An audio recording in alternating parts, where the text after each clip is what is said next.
Hoje a gente vai ter uma aulinha gostosa de literatura sobre figuras de linguagem. Vamos então para a nossa aulinha. Se o slide funcionar, funcionou. Boa noite. Meu nome é Gabriele, sou professora de literatura do Desafio, tá? Eu peço que se vocês tiverem alguma dúvida extra, lembrarem de uma dúvida amanhã, domingo, estou com uma dúvida no domingo, manda um e-mail para mim. Boa noite, Giovana. Tá todo mundo aí ouvindo bem, vendo o slide bem, me enxergando legal? Vamos conversar antes de começar essa aula rapidinho, só para eu saber se tá tudo ok. Tá todo mundo ouvindo? Tá. Top. Então, vamos lá. Qualquer dúvida, então, antes de começar, vou lembrar vocês, qualquer dúvida, um e-mailzinho lá, gabrieleocunha@gmail.com. Vocês podem me mandar suas dúvidas, tá? Que eu vou responder vocês. Talvez eu não consiga acompanhar todas as perguntas aqui no chat. Se eu conseguir, eu respondo. Se eu estiver atenta, às vezes eu não estou muito atenta, tem a coisa do déficit de atenção, tá? Então vamos à aula. A aula de hoje é sobre figuras de linguagens, tá? E para falar sobre figuras de linguagens, a gente precisa... Para falar sobre figuras de linguagem, a gente precisa lembrar do que a professora Nick falou na última aula, sobre o sentido denotativo e o sentido conotativo, tá? Então vamos lembrar. O que é o sentido denotativo? O sentido denotativo é o sentido literal das palavras, o sentido próprio do que aquilo que eu estou falando, tá? Não existe uma mudança de sentido, é o sentido real que está lá no dicionário. Até existe uma relação de denotativo com dicionário, para vocês conseguirem lembrar que o denotativo é o sentido literal das coisas, vocês relacionam o denotativo com o dicionário. Meio parecido, mas uma forma de lembrar isso, tá? Onde é que a gente encontra, então, o sentido denotativo? A gente encontra em jornais, reportagens jornalísticas, informativas. É uma linguagem... O sentido denotativo é totalmente informativo, tá? A gente tem linguagem denotativa, sentido denotativo nos manuais, nos textos científicos e principalmente no dicionário, tá? Então vamos lembrar dessa relação dicionário denotativo, sentido literal, beleza? E o sentido conotativo, como é que é? O sentido conotativo, a gente usa o sentido figurado. Obrigada, linda é tu, a Mirella. O sentido conotativo, olha aí, Mirella, poxa, me perdi, não me perdi nada. Sentido conotativo, a gente tem o sentido figurado, beleza? O que é o sentido figurado? Que representa, sentido de representar algo. A gente pega o sentido literal, o sentido denotativo e transforma aquela coisa literal, comum, própria, concreta, para algo figurado, uma representação, beleza? Então, a gente, para interpretar o sentido denotativo, a gente não precisa interpretar ele dentro de um contexto. E já o sentido conotativo, a gente precisa encontrar ele dentro de um contexto para interpretar ele bem, entende? Para entender o que está sendo dito. Tá? Onde é que a gente vai encontrar o sentido conotativo? A gente vai encontrar nas músicas, que se usa muito para aumentar a expressividade. A gente encontra na literatura inteira, assim, ó, muito, muito, muito. A gente fala no cotidiano e não percebe, tá? A gente fala em poesia, o gênero, o sentido...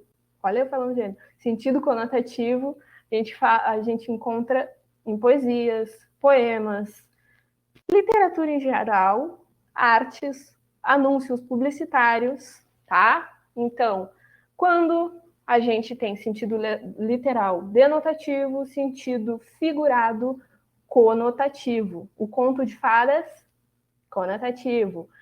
Denotativo, dicionário literal. Feito isso, a gente vai para o nosso sentido figurado, que dentro do nosso sentido figurado, nós temos as nossas figuras de linguagem, tá?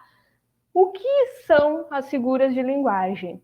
São os recursos linguísticos que os autores usam para aumentar a expressividade da fala, da escrita, e deixam aquela fala mais rica, aquele texto mais rico, com mais expressividade, mais profundidade e mais intenso, porque na literatura, na música, enfim, a gente precisa dessa intensidade para expressar os nossos sentimentos, e não só no nosso cotidiano também, a gente precisa de algo mais profundo, às vezes, do que o sentido literal, para a gente poder expressar o que a gente quer transmitir, beleza? Então, dentro das figuras de linguagem, a gente tem grupos, nós temos as figuras de palavras, tá? Que são basicamente o que a gente vai trabalhar hoje. As de sintaxe, que o prof. Rômulo e a prof. Ana vão trabalhar com vocês, que é mais focado no português, a sintaxe. As figuras de pensamento, que a gente vai dar uma olhada também hoje, que são todas as que vocês estão vendo.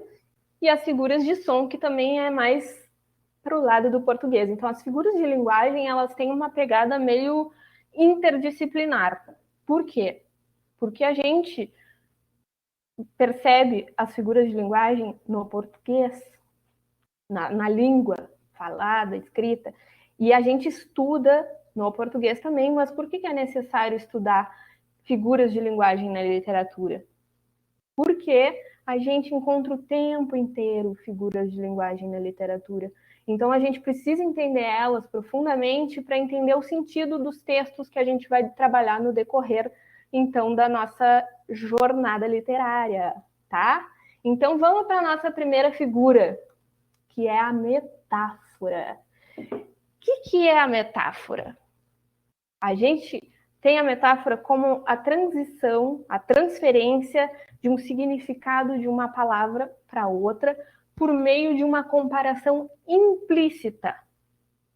Como a gente faz isso? Implícito não tem conectores comparativos. Quais são os conectores comparativos? Como, que nem, tal qual, entre outros. Pergunta para os professores de português. Mentira. E normalmente as metáforas vêm acompanhadas com o verbo ser, tá? Mas não é uma regra, mas normalmente. Aqui a gente está fazendo essa alerta para a gente poder distinguir, tá? Então, os exemplos que eu trouxe aqui para vocês hoje, do Fernando Pessoa. Meu pensamento é um rio subterrâneo, tá? Vocês percebem? Ele está fazendo uma comparação, mas essa comparação é implícita, está dizendo que o pensamento é um rio subterrâneo. Ele precisou dizer que o pensamento dele é um rio subterrâneo para dizer que o pensamento dele é profundo. Ele é subterrâneo, ele é profundo e ele escorre. O pensamento é profundo. Então, ele usou essa metáfora de que o pensamento dele é um rio subterrâneo para, então, dizer que o pensamento dele é muito profundo e escorre. Esse é o grande Fernando Pessoa. O Cazuza, na música Brasil, que eu não botei ali, desculpa, ele fala: o meu cartão de crédito é uma navalha. Brasil, mostra a tua cara, tá? O que ele quer dizer com isso? E o cartão de crédito dele é um objeto cortante, que talvez corte ele, que talvez deixe ele endividado, entendeu? Não é? Mas ele faz essa comparação e é uma comparação implícita. Então, sempre lembrar que metáfora a gente encontra comparação implícita, sem conectores, tá? Conectores comparativos. Outro exemplo para a gente se ligar como é que é a nossa metáfora. Aquela música. Você é luz, é raio, estrela e luar. Ei! E aí, Gers, tá? Como é que a gente vai? Como é que você é luz? Era a intenção, Gers. Como é que você é luz? Como é que você é raio, estrela e luar? Tá? Como? Não é, né? Mas para representar o que eu estou querendo dizer, eu uso essa metáfora, que tu é luz, tu é um raio, tu é uma estrela em um luar, meu iaia, meu iô, tá? Tá bom? Então, essa é a metáfora, a comparação implícita, beleza? Vamos para a nossa próxima figura, então, que é a comparação ou símile. Estou passando sem querer. Foi.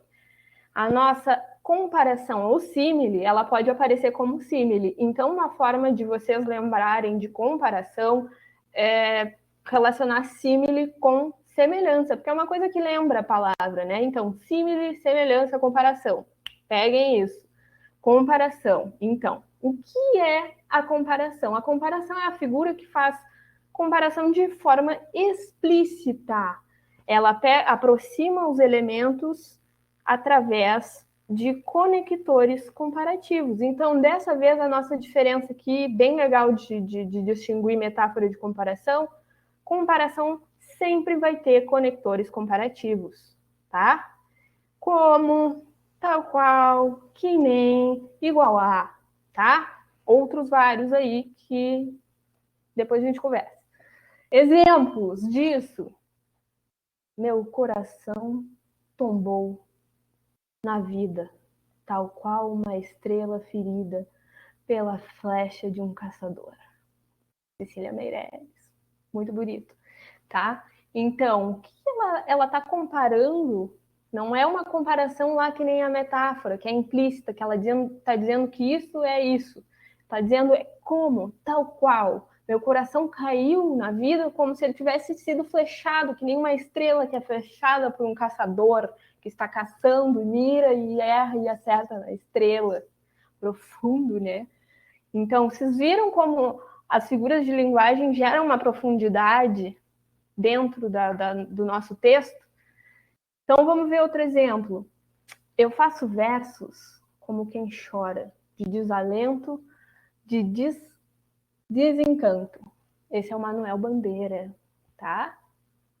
Então, ele faz versos como quem chora, como algo que flui, como uma coisa que sai, como uma tristeza, como é um verso dele que sai. Então, ele compara o jeito que ele escreve, que ele faz os versos dele, com o jeito natural, a forma de chorar, tá? Entendido como é feita essa comparação da símile? Outro exemplo aqui, Lulu Santos, que a gente pode cantar de novo. Vamos cantar todo mundo junto. A vida vem em ondas como mar. Aqui, ó. No indo e vindo infinito, tudo que do jeito. A Mirella, desafio The Voice. Eu acho que é tendência. Eu acho que a tendência. Vamos lá. A vida vem em ondas como um mar. Tá cheio de figura de linguagem aí, tá? Então, Lulu fez essa comparação da vida que vem vindo, vai, volta, tá? Vem em ondas como um mar, num indo e vindo infinito. Daí depois ele explica que é um indo e vindo infinito, porque ele relaciona a vida com ondas, e as ondas vêm e vão. Entendida essa relação e a necessidade dessa comparação com os conectores comparativos, outro exemplo cantante, que vai ser muito The Voice agora. É preciso amar as pessoas como se não houvesse amanhã. Por quê? Tá. Por quê? Por que para o Renato Russo é preciso amar as pessoas como se não houvesse amanhã? Por quê? Porque talvez não haja, né? E é uma comparação aí que ele faz, que a gente precisa amar hoje, não amanhã, quando a gente sentir a falta. Já temos aqui uma profissão extra. Adoro a música. Acho muito importante a gente relacionar a música com a literatura, porque está muito presente, e é uma arte, né? É uma arte de se expressar. Então, bora lá! Entendido? Comparação. Comparação ou símile é uma comparação explícita, escancarada. Eu estou comparando mesmo. A metáfora é uma comparação implícita. Estou dizendo que é isso e tu vai lá e interpreta. Beleza? Vamos para a nossa próxima figura. Metonímia. O que é a metonímia? É uma figura de substituição, tá? A gente vai pegar uma semelhança de algo e substituir por outra coisa que tem semelhança. Termos semelhantes que se substituem e continuam no mesmo sentido, que nós entendemos. Exemplo, tá? Lemos Fernando Pessoa. Quando a gente diz isso, a gente entende, né? Que eu estou lendo o Fernando Pessoa, mas no sentido denotativo, ler Fernando Pessoa é impossível. Eu não vou abrir o caixão do cara lá e ler o corpo dele, porque é isso que eu estou dizendo, no sentido literal. Lemos Fernando Pessoa, leio Machado de Assis, leio, sabe? Não tem como tu ler uma pessoa. Então, essa substituição da metonímia é substituição da obra pelo autor. Eu leio Fernando Pessoa, eu estou lendo o livro dele, tá? Estou lendo o livro, estou lendo a obra. Vocês entendem isso? Eu não estou lendo a pessoa. Outro tipo ali, substituição da matéria pelo objeto. Na música lá da... O nome dela? Tá, agora eu lembro. A música é Hoje Eu Sei que quem me deu a ideia de uma nova consciência em juventude tá em casa. Guardado por Deus, cantando viu metal, tá? Como é que eu esqueci o nome da mulher? Ela é maravilhosa. Tá. Viu metal, aqui a gente tem, que eu não sabia descobrir isso, gurias, gurizada. Viu metal é uma moeda, é o metal da moeda. Então ela faz essa relação de viu metal, substitui o vil metal por dinheiro, moeda, tá? Como poderia ficar isso? O que ela está dizendo? Que ela está contando outra forma de dizer. Estou contando os peixinhos de papel. Estou contando as oncinhas de papel. Porque hoje em dia a gente usa mais papel, né? Mas ela está falando em vil metal da moeda. Então, temos aqui a substituição da matéria pelo objeto. Outro exemplo para a gente entender metonímia. Quero um copo de água, estou sedenta, me dá um copo de água, por favor. Como é que um copo vai ser de água, gente? Um copo é de água? O copo não é de água, o copo é de vidro, o copo é de plástico, o copo é de acrílico, sei lá, qualquer coisa, entendeu? Uma garrafa aqui de água. O copo não é, me deu até sede, é gatilho, deu gatilho, deu gatilho. Então, a metonímia é a substituição das próximas, das palavras próximas. Quer um copo de água? Não, tu não quer um copo de água. O copo não tem como ser de água, mas a gente entende isso. Substituição do continente pelo conteúdo. Vamos pensar outras metonímias agora para dar de exemplo aqui para vocês. Cheguei em casa com uma fome que tava assim, ó, eu só fiz um leite com Nescau. Na verdade, não, a gente está substituindo a marca pelo achocolatado, a marca pelo produto. Existe muito essa metonímia, a gente usa muito. A Gillette, a gente não fala lâmina de barbear, a gente sempre usa Gillette, por mais que esteja usando outra marca, tá? É muito comum no nosso dia a dia usar a metonímia em substituição de marca, tá? A gente usa muito. E também a substituição da obra pelo autor. Entendido? Substituição de obra pelo autor, substituição matéria pelo objeto. Esses tipos de substituição são a metonímia, beleza? Vamos para a próxima, então. O eufemismo. O que é o tal do eufemismo?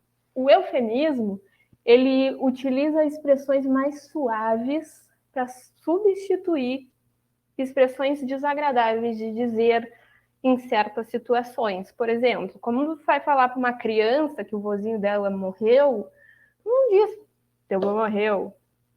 Normalmente se fala o vovô virou uma estrelinha, tá? E isso é um eufemismo, é o sentido de suavizar, amenizar o que eu estou querendo transmitir, porque fica pesado falar da morte. Olha lá, o Manuel de Bandeira, desculpa. Quando a indesejada das gentes chegar, não sei se dura ou caroada, talvez eu tenha medo, talvez sorria, ou diga, alô, iniludível, tá? Então, em vez de usar morte, quando a morte chegar, ele usa a indesejada das gentes, para suavizar o sentido aí dessa frase, tá beleza?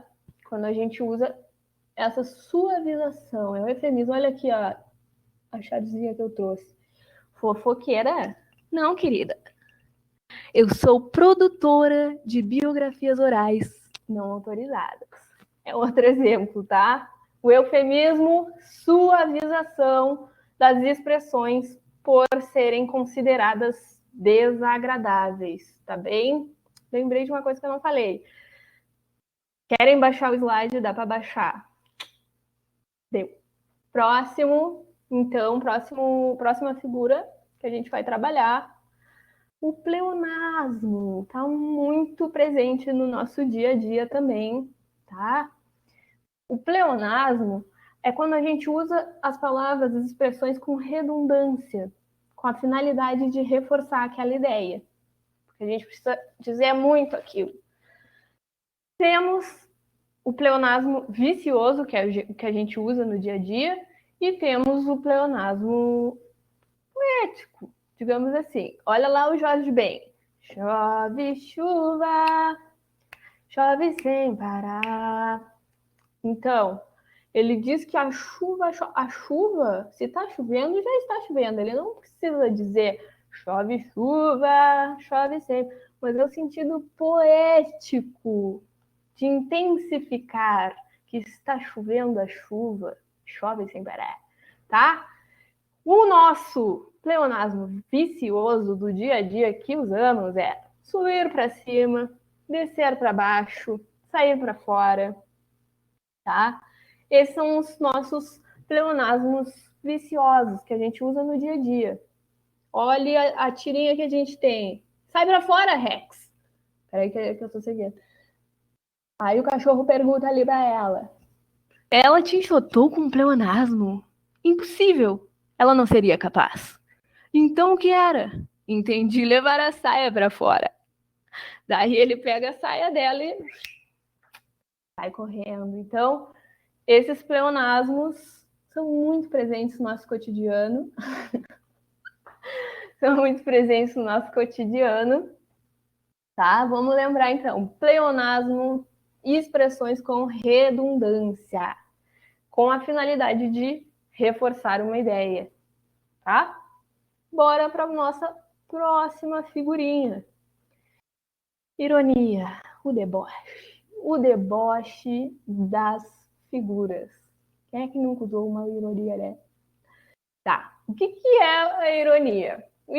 A ironia é dizer o contrário do que eu estou querendo passar ou transmitir, tá?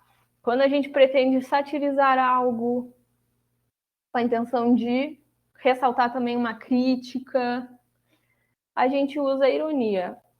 O brasileiro é fã de usar a ironia. A gente é debochado mesmo, deboche. Vamos para o nosso exemplo. Como você foi bem na última prova? Não tirou nem a nota mínima. Tá? Esse é um exemplo. Tu fala que a pessoa foi bem e depois diz a verdade. Às vezes nem é necessário dizer, né? Quando a gente tá pessoalmente, a gente só faz uma cara, que bonita, hein? Que legal, olha. Ó, palmas pra você. Olha lá outro exemplo pra gente reforçar a ironia aqui. Parece um anjinho aquele menino. Briga com todos que estão por perto. Tá? Como é que um anjo vai brigar com todo mundo que está perto dele? Não briga, gente. É uma ironia. Olha lá a charge que eu vou aumentar, senão eu não vou conseguir ler. Ó a charge. Tô ficando atoladinha. Tô ficando atalhadinha. Aí lá, ó. Viu como eu canto bem? Aham. Entenderam? Tá. Aposto que Elis Regina está morrendo de inveja. Eu sou sinistro. Então tá. Aqui a gente encontra a ironia no segundo quadrinho, quando ele diz aham, tá bem? E aqui quando ele diz morrendo de inveja, a gente já pode passar para a nossa próxima figura, que é a hipérbole. O que é a hipérbole? O que lembra hiper? Algo exagerado, algo grande. Então, o que é a hipérbole? É quando a gente exagera na hora de se expressar. É um exagero para intensificar o que a gente está falando, tá? Quando a gente fala chorei litros, chorei horrores, morri de tanto rir, são hipérboles. Ah, olha lá, a música que a gente pode dar de exemplo, o nome já diz, né? Já é exagerado. Paixão cruel, desenfreada, te trago 1000 rosas roubadas. Quem é que leva 1000 rosas roubadas? Leva, né? Aqui é uma hipérbole. Tá bem? Outro exemplo, lá da música da Isa, maravilhosa. Já chorei mares e rios, mas não afogo, não. A gente não chora mares e rios, mas no sentido de intensificar e exagerar o que a gente está sentindo por dentro, para poetizar aquilo e expressar que é muito, é um exagero, a gente já chorei mares e rios, tá? Aqui o Olavo de Bilac, nesse exemplo. Rios te correrão dos olhos se chorares.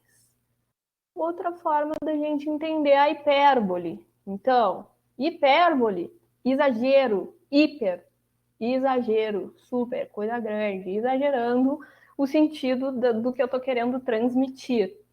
Tá bem? Chorei de rir. Ah, dá para chorar de rir. Morri de tanto rir. Morri de tanto rir. É um exemplo. Ah, vamos para nossa próxima antítese. O nome dela já está dizendo, né, gente? Antítese. Antitese. É o sentido, é a figura de linguagem que usa ideias opostas no mesmo enunciado. Tá bem? Onde a gente vai encontrar isso? Lá no Gregório de Matos, barroco. O barroco, esse período literário, a gente encontra muita antítese, porque era um período de conflito. A gente vai ver isso nas próximas aulas, tá? Mas era um período de muito conflito, o Gregório de Matos, nesse momento. Então, vamos ver. Olha a frase. Nasce o sol e não dura mais de um dia. Depois da luz, se segue a noite escura. Então, o sol nasce, não dura. Depois da luz, segue a noite. Então, é sempre a presença de oposições no mesmo enunciado, mas eles não se anulam, tá? São oposições que não se anulam.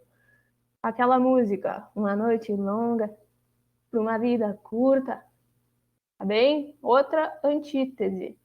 Vamos ver ali a nossa tirinha.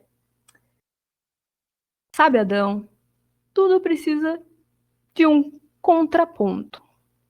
Sem o mal, como saberíamos o que é o bem? Para existir o positivo, tem que existir o negativo. O que seria da paz sem a guerra? Para existir um, tem que existir o menos um. O que seria do John sem a Yoko? Tá? Então, são contrapontos.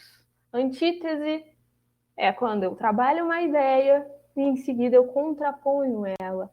Eu oponho a ideia que eu estava falando. Então, é um pouco conflito, um conflito de ideias, oposições de ideias, antítese, perdão, antítese, oposição de ideias no mesmo enunciado.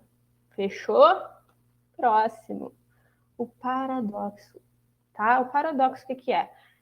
É meio parecido lá com a nossa antítese, só que dessa vez o paradoxo, a diferença do paradoxo com a antítese é que no paradoxo as ideias se anulam, tá? São contrapontos de ideias, mas se anulam. Como é que é isso? Como é que essas ideias se anulam? Lá na KCL, mudaram as estações, nada mudou, o para sempre se acaba. Resumindo, foi isso que ela disse. Se é para sempre, acaba, gente. Só uma dúvida. Acaba? Um para sempre acaba? Não. Mas o paradoxo permite que o para sempre acabe. Tá bem? Paradoxo, ideias de contradição que se anulam. Outro exemplo, lá do Camões, bem bonito. Esse aqui a gente tem que falar poético. O amor é fogo que arde sem se ver. É ferida que dói e não se sente. É um descontentamento descontente. Bonito, é muito bonito. Então, como uma dor dói e a gente não vai sentir? Então, estão vendo a anulação aí das ideias? É uma dor que dói e a gente não sente. É um fogo que arde e não se vê, tá? Esse é o paradoxo. Vamos lá, Patiri. Ali um professor, ó. Toda certeza é relativa. Aí o aluno pergunta: tem certeza, professor? Absoluta. Tá bem? Então, como uma certeza é absoluta, como uma certeza é relativa, sempre relativa, se ele tem certeza absoluta que é relativa, tá? São ideias que se anulam, que se contrapõem e necessariamente se anulam. Então, diferenciar antítese e paradoxo, ideias que se anulam, paradoxo, ideias que não se anulam, antítese. Tá bem? Vamos para o nosso próximo, para a nossa próxima figura. Prosopopeia, tá? Personificação, essa é legal. Consiste, então, em atribuir a linguagem de sentidos e ações para seres humanos e seres inanimados ou racionais, ações próprias, tá? O exemplo disso, a gente pode dar: o cachorro sorriu, o dia acordou feliz. Lulu Santos, uma música antiga. O vento beija meus cabelos, as ondas lambem minhas pernas. Tá? Como é que um vento vai beijar? Tá vendo o sentido que a gente está atribuindo? O vento não tem boca para beijar o cabelo. Ainda beijar o cabelo, gente. Beijou o cabelo, o vento beijou o cabelo. Tá? As ondas lambem, bem nojento. As ondas lambem minhas pernas. Viram a personificação que ele dá, o sentido que ele dá para o vento? Ele dá uma boca para o vento, ele dá uma língua para as ondas. Então, aí ele causa uma personificação. Outro exemplo é quando a gente diz: essa menina é uma gata. Tá?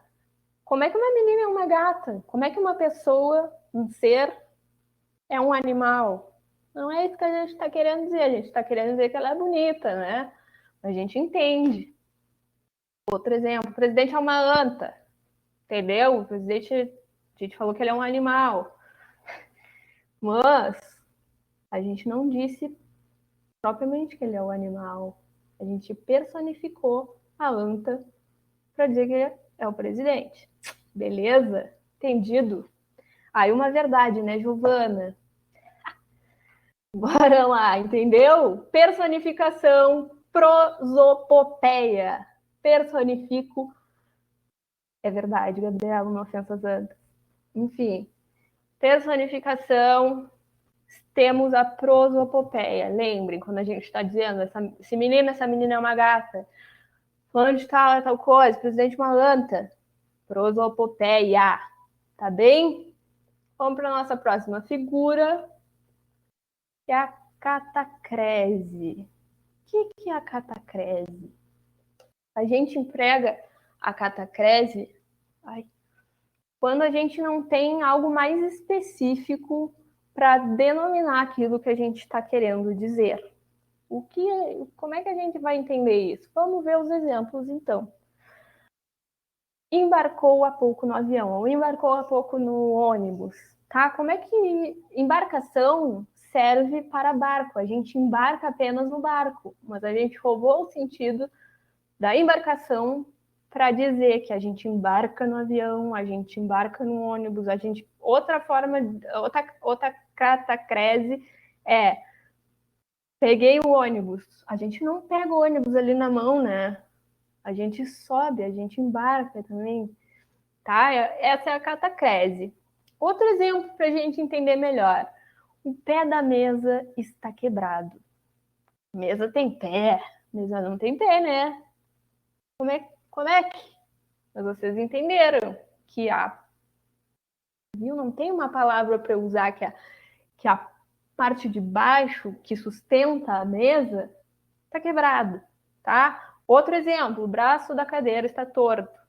Cadeira tem braço, cadeira não tem braço, né? Mas vocês entenderam e se entende porque a gente não tem outra palavra específica para dizer que o braço da cadeira está torto, tá? Outro exemplo, a receita leva 2 dentes de alho. Alho tem dente? Não tem dente, né? Já viu dente? 2 dentes de alho, tá? Então, a gente rouba o sentido de dente para usar um pedacinho do alho. A gente rouba sentidos para atribuir um sentido a algo que não tem um sentido literal específico. Entendido? Essa é a catacrese, tá bem? A gente pega um sentido impróprio de uma palavra porque não existe nada específico para denominar aquilo, tá bem? Vamos para a nossa próxima figura. Vou tomar uma aguinha que eu tô com sede.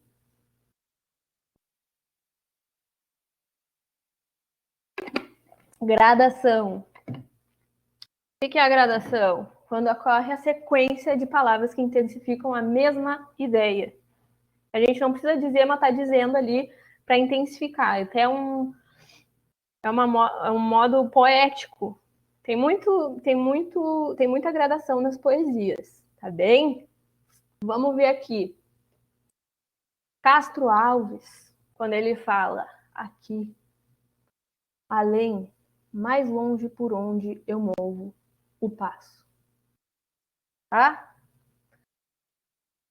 Ele faz uma gradação, é uma coisa gradual para expressar até o movimento daquele sentido, tá bem? Outro exemplo para a gente entender a gradação.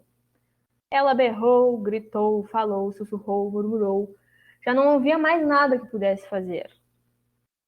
Tá? Quando a gente fala que ela berrou, a gente entende que ela está gritando. Mas para intensificar a ideia de que ela gritou, que ela berrou, a gente gritou, além de berrar, ela gritou. Ela sussurrou, murmurou. Sussurro é o murmúrio, né? Mas a gradação ela sempre vem assim, separada também por vírgulas ali, ou, enfim, reticências, mas vem gradual. É algo gradual. Gradação, gradualidade. Tá? Outro exemplo do Tom Jobim. É pau, é pedra, é o fim do caminho. Tá bem? É uma coisa gradual. Gradação, sequências de palavras que intensificam uma mesma coisa. Beleza? Vamos para a nossa próxima. Não, boa noite. Acabei já. É isso. Por hoje é isso. Então, meus queridos, foi um pouco rapidinho essa aula. Me perdi ali no tempo. Fui rápido demais. Ficou alguma dúvida? Quero saber, vamos conversar. Que aula leve. Fluiu então pra gente. Coisa boa. Muito obrigada. Pode voltar um slide? Posso sim, Thomas. Fale. Está copiando? Então, ficaram com alguma dúvida? Vamos conversar.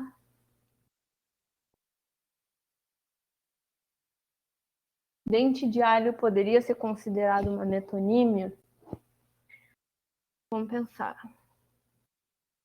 Vamos pensar a metonímia. Vamos voltar lá na metonímia para eu te explicar. Tá. Poder ser,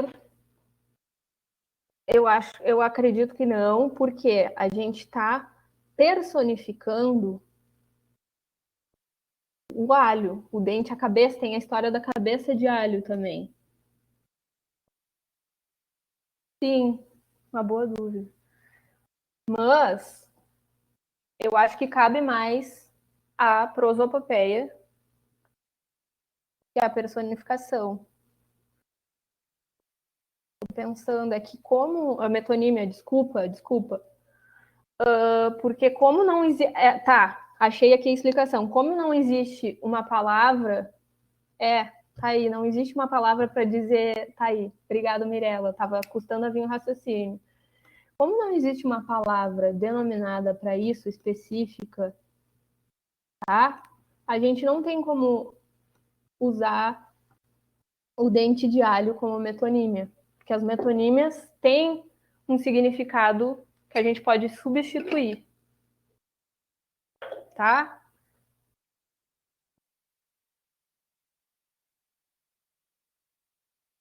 Então, dente de alho é a catacrese mesmo, porque a gente não tem nada específico para denominar aquilo, entendeu?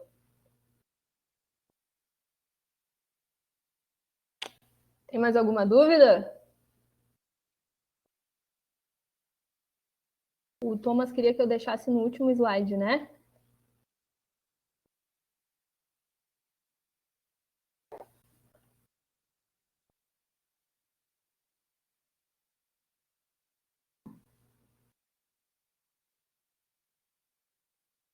Bem, então, tem mais alguma dúvida? Vamos conversar. O que vocês ficou faltando para vocês? Que a gente poderia até ter trabalhado mais figuras, eu achei que ia ficar muito pesado trabalhar muitas, porque é meio cansativo para vocês gravar todos os sentidos, mas acabou sendo tranquilo. Querem perguntar mais alguma coisa? Não, de boas. Então, meus queridos, merece vitória, obrigada, que achei isso incrível, obrigada, Rodrigo, obrigada a todo mundo. Quero muito poder estar numa sala de aula com vocês em breve. Saudade de enxergar. Hoje eu estava falando com uma amiga, estranho isso de dar aula para frente do computador, né? Não ver ninguém. Ela disse, eu dava aula quando pequena com meus ursinhos, me divertia. Eu disse, não vou botar ursinho na frente para imaginar os alunos, né? Fica meio difícil. Mas estou com saudade da sala de aula, de ver as criancinhas, os alunos. As criancinhas, vocês são maiores que eu, com certeza, porque eu tenho 1,50 m e poucos. Sou baixinha. Tá? Vamos de dúvida aí. Boa noite, queridos. Até o próximo encontro. Espero que vocês tenham aproveitado o que eu passei para vocês. Qualquer dúvida no e-mail. Um grande beijo para todos e boa noite. Sextou. Beijos.